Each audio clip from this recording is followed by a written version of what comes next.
വൈകുന്നേരം ആയാൽ തുടങ്ങും എന്തുണ്ടാക്കും രാത്രിത്തേക്ക് എന്തുണ്ടാക്കും എന്നുള്ളൊരു ടെൻഷൻ. അപ്പോൾ പക്ഷെ ഞാൻ ഉച്ചയ്ക്കൊക്കെ തന്നെ എല്ലാം മനസ്സിൽ കരുതി പ്ലാൻ ചെയ്തിട്ടുണ്ടാവും കേട്ടോ. എന്താണോ ഉള്ളത് അത് വെച്ച് ഒപ്പിക്കാം എന്നുള്ള രീതിയാണ്. അങ്ങനെ ഇവക്കുട്ടി സ്കൂളൊക്കെ കഴിഞ്ഞ് വന്നു. ഇന്ന് നല്ല മഴയൊക്കെ ആയതുകൊണ്ട് അംഗനവാടി പൊന്നൂസ് പോയില്ല. രാവിലെ നടന്നു പോകണമല്ലോ, ഒത്തിരി ദൂരമുണ്ട്.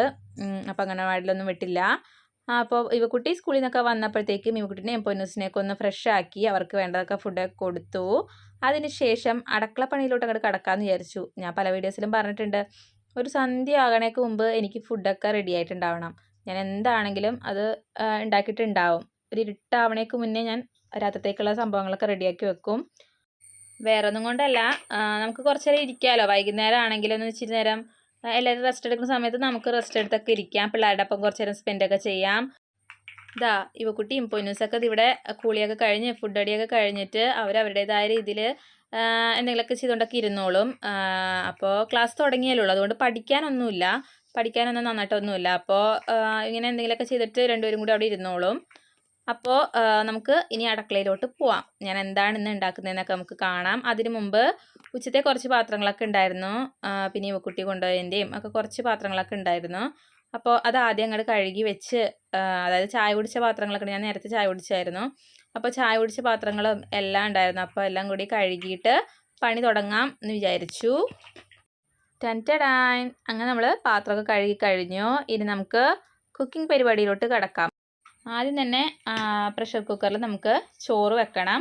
അതിനായിട്ട് അരി ചൂടുവെള്ളത്തിൽ കഴുകിയിട്ടൊക്കെയാണ് കേട്ടോ ഞാൻ ചോറ് വെക്കാറ്. അപ്പോൾ ആദ്യം തന്നെ നമുക്ക് ചോറും വെക്കണം, പിന്നെ കുടിവെള്ളം, കുടിക്കാനുള്ള വെള്ളവും കൂടി തിളപ്പിക്കണം. അതാണ് ആദ്യത്തെ പരിപാടി. അപ്പോൾ അരിയൊക്കെ ചൂടുവെള്ളത്തിൽ കഴുകിയിട്ട് ഇത് കുക്കറിൽ ഇട്ടിട്ടുണ്ട് ചോറിനുള്ളത്. പിന്നെ ഇത് കുടിവെള്ളം, ചെറിയൊരു കഷ്ണം പട്ട ഇട്ടിട്ടുണ്ട്. അത് നമുക്ക് തപ്പിപ്പിടിക്കാം എവിടെയാണെന്നുള്ളത്. അതേ ഇരിക്കണം, ആ മൂലക്കായിട്ടുണ്ട് ഒരു കുഞ്ഞു കഷ്ണം പട്ടയാണ് ഇട്ടിട്ടേക്കണത്. അപ്പോൾ കഴിഞ്ഞ ദിവസം മേടിച്ച വയലറ്റ് ക്യാബേജ് ഉണ്ടായിരുന്നു, പാതി ഞാൻ എടുത്തായിരുന്നു നേരത്തെ. അപ്പോൾ പാതി ഉണ്ടായിരുന്നു. അപ്പോൾ ഇന്നിപ്പോൾ വയലറ്റ് ക്യാബേജ് അത് വെച്ചുകൊണ്ടിരുന്നിട്ട് കാര്യമില്ലല്ലോ. അപ്പോൾ അത് അങ്ങോട്ട് എടുത്ത് തോരൻ വെക്കാം. പിന്നെ നോക്കിയപ്പോൾ കുറച്ച് ഉറയൊഴിച്ച് വെച്ച തൈരും ഉണ്ടായിരുന്നു. അപ്പോൾ അത് വെച്ചിട്ട് നമുക്ക് എന്ത് ചെയ്യാം, ഒരു മോര് കാച്ചിയതും ഉണ്ടാക്കാം എന്ന് വിചാരിച്ചു. മോരായാലും തൈരായാലും ഞാൻ വീട്ടിൽ തന്നെയാണ് ഉണ്ടാക്കാറ്. ഉറവൊഴിച്ച് ഞാൻ തന്നെയാണ് ഉണ്ടാക്കാറ്.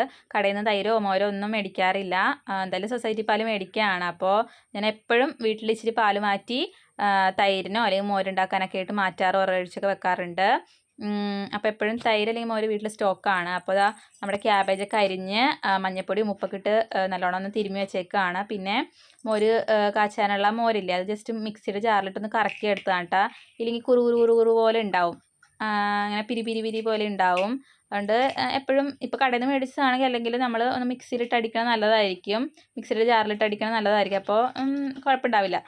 അപ്പോൾ അങ്ങനെ മോര് കാച്ചാനുള്ളതും പിന്നെ തോരൻ വെക്കാനുള്ളതായ സവാള അല്ല ഉള്ളിയാണ് കേട്ടത്, എല്ലാം അരിഞ്ഞ് സെറ്റാക്കി വെച്ചിട്ടുണ്ട്.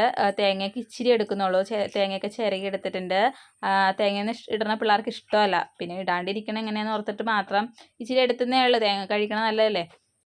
ആ കുപ്പിയിൽ കുറച്ച് തൈര് കണ്ടില്ലേ, അത് ഞാൻ ഒന്ന് ഉറവൊഴിച്ച് വെക്കാനായിട്ട് ഇച്ചിരി വെച്ചേക്കണതാണ് കേട്ടോ. എങ്കിലേ നമുക്ക് വീണ്ടും തൈരോ മോരൊക്കെ ഉണ്ടാക്കാൻ പറ്റുള്ളൂ.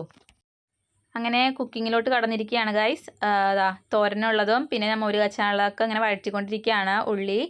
അപ്പോൾ ഉള്ളി ഉള്ളതുകൊണ്ട് ഉള്ളി എടുത്താണ്ടില്ലേ, ഞാൻ സവാളയാണ് ഇടാറ്. അപ്പോൾ ഉള്ളി ഇടുമ്പോൾ പ്രത്യേക ടേസ്റ്റുമാണ്. അങ്ങനെ നമ്മൾ മോര് കാച്ചി കഴിഞ്ഞു. എല്ലാം സ്പീഡ് വർക്കാണ്. എന്തെങ്കിലും പ്ലാൻ ചെയ്താൽ പിന്നെ നമുക്കൊന്നും കുഴപ്പമില്ലല്ലോ, പ്ലാൻ ചെയ്യാണ്ടിരിക്കുമ്പോഴാണ് പ്രശ്നം.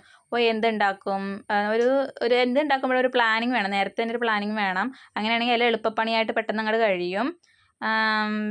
നമ്മുടെ ക്യാബേജ് തോരനും കൂടി റെഡിയായാൽ മതി. നമ്മുടെ മോര് കാച്ചിയത് റെഡിയായി. പിന്നെ ക്യാബേജ് തോരനും മോര് കാച്ചിയതിനൊക്കെ എല്ലാവർക്കും അറിയാവുന്ന കാര്യങ്ങളല്ലേ, അതുകൊണ്ട് ഞാൻ പിന്നെ വിശദമായിട്ടൊന്നും പറയാത്തതാണ്. പിന്നെ എനിക്കൊരു മൂഡും ഇല്ല, എനിക്കാകെ തീരെ വയ്യാണ്ടിരിക്കണതാണ്. അതിനിടയ്ക്ക് ഇവക്കുട്ടിയും പൊന്നൂസും കൂടി തല്ല് പിടിച്ചിട്ട് ഇതാ പൊന്നൂസ് കരയണേണ് കേട്ടോ. ഈ വീട്ടിലാകെ കരയണത് പൊന്നൂസ് മാത്രമാണ്. ഇച്ചിരി കുറുമ്പ് കാട്ടണ പൊന്നൂസാണ്. അങ്ങനെ ഇവക്കുട്ടിയുടെയും പൊന്നൂസിൻ്റെ ഒക്കെ വഴക്കൊക്കെ മാറ്റി ഞാൻ വീണ്ടും അടുക്കളയിലോട്ട് വന്നു. എന്നിട്ട് കറിയൊക്കെ ആയത് വേറൊരു പാത്രത്തിലോട്ട് ആയിന്നല്ല കേട്ടോ, ആക്കി വെച്ചു. എന്നിട്ട് അടച്ചുറപ്പാക്കിയൊക്കെ വെക്കണമല്ലോ. അപ്പോൾ എന്നിട്ട് ആ പാത്രങ്ങളൊക്കെ കഴുകി വെക്കാമല്ലോ എന്ന് ഓർത്തിട്ടാണ്. പിന്നെ നമ്മുടെ കുക്കറിൻ്റെ എയറൊക്കെ പോയായിരുന്നു. പിന്നെ ചോറൊക്കെ കോരി വെക്കാമെന്ന് വിചാരിച്ചു. അപ്പോൾ ഞാൻ പുതിയതായിട്ട് മേടിച്ച കൈലിയാണ് കേട്ടോ, ചോറ് കോരുന്ന കൈലി. എനിക്ക് ഉണ്ടായിരുന്നില്ല, അപ്പോൾ പുതിയതായിട്ട് മേടിച്ചതാണ് ഈ കൈലി ചോറ് കോരാൻ. അപ്പോൾ എളുപ്പമാണ്. എൻ്റെ അമ്മയൊക്കെ ചോറ് വാർക്കുകയാണ് ചെയ്യണത്, വാർക്കൂല ഇങ്ങനെ. പക്ഷെ എനിക്കങ്ങനെ അറിയില്ല. അപ്പോൾ ഞാനിങ്ങനെ ചോറ് ഇങ്ങനെ കോരി വെക്കാറാണ് പതിവ്. എന്നാലും കുഴപ്പമില്ല, നല്ല അടിപൊളിയാണ്, വെള്ളമൊക്കെ പോവും, അടിപൊളിയാണ്, നല്ല അടിപൊളി ചോറാണ്. അപ്പോൾ രാത്രി കഴിക്കാനുള്ള സ്പെഷ്യലൊക്കെ റെഡി ആയിട്ടുണ്ട്. ഒന്നും കൂടി ഞാൻ കാട്ടിയേക്കാം. നല്ല അടിപൊളി മോര് കാച്ചിയത്, ഓവറായിട്ട് പുളിയുള്ള തൈരൊന്നും അല്ല കേട്ടോ, അല്ലെങ്കിൽ മോരൊന്നും അല്ല, നല്ല അടിപൊളിയാണ്. പിന്നെ ഇതാ നമ്മുടെ കുടിവെള്ളം തിളച്ച് ഓഫ് ചെയ്തൊക്കെ വെച്ചേക്കണതാണ്. ഇതാ നമ്മുടെ ചോറ് കോരി വെച്ചിട്ടുണ്ട്. പിന്നെ നമ്മുടെ ക്യാബേജ് തോരനുണ്ട്. പിന്നെ എപ്പോഴും എൻ്റെ കയ്യിൽ സ്റ്റോക്കാണ് ഈ മീനച്ചാറ്. അത് വേണമെങ്കിൽ മാത്രം എടുത്താൽ മതി, ആവശ്യമുണ്ടെങ്കിൽ മാത്രം എടുത്താൽ മതി. ഇപ്പോൾ ഈ 2 കൂട്ടം കറി ഉണ്ടല്ലോ, അതുകൂട്ടി തന്നെ നമുക്ക് നല്ല അടിപൊളിയായിട്ട് ചോറ് കഴിക്കാം. അപ്പോൾ രാത്രി മോര് കൂട്ടാൻ പാടില്ലെന്നൊക്കെയാണ് കേൾക്കണത്. അതെനിക്ക് അറിയില്ല, അതിൻ്റെ സത്യാവസ്ഥ എനിക്ക് അറിയില്ല. പക്ഷേ ഞാൻ ഉണ്ടാക്കാറുമുണ്ട്, കഴിക്കാറുമുണ്ട്. എന്ത് ചെയ്യാനാ, ഉള്ളതല്ലേ കഴിക്കാൻ പറ്റുള്ളൂ. പിന്നെ അപ്പോൾ കുക്ക് ചെയ്ത പാത്രങ്ങളുണ്ടല്ലോ, അതും കൈയോടെ കഴുകി വെച്ചിട്ട് പോയി കുളിക്കാമെന്ന് വിചാരിച്ചു.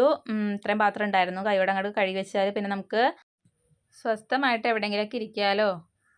അപ്പോൾ അങ്ങനെ പാത്രമൊക്കെ കഴുകി വെച്ചു, അങ്ങനെ ഫ്രഷായി. പിന്നെ രാത്രി ആയപ്പോഴത്തേക്കും ചോറ് കഴിച്ചായിരുന്നു കേട്ടോ.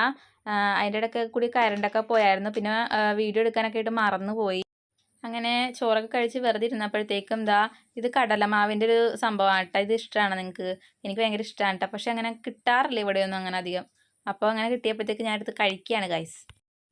അപ്പോൾ എന്തായാലും ഞാൻ അടുക്കളയിൽ കയറി കുക്കൊക്കെ ചെയ്യണമല്ലേ, അപ്പോൾ നിങ്ങളോടും കൂടിയിട്ടൊക്കെ ഒന്ന് ഷെയർ ചെയ്തേക്കാം, വിശേഷങ്ങളൊക്കെ ഒന്ന് പറഞ്ഞേക്കാമെന്ന് വിചാരിച്ച് മാത്രമാണ് ഈ വീഡിയോ എടുത്തത്.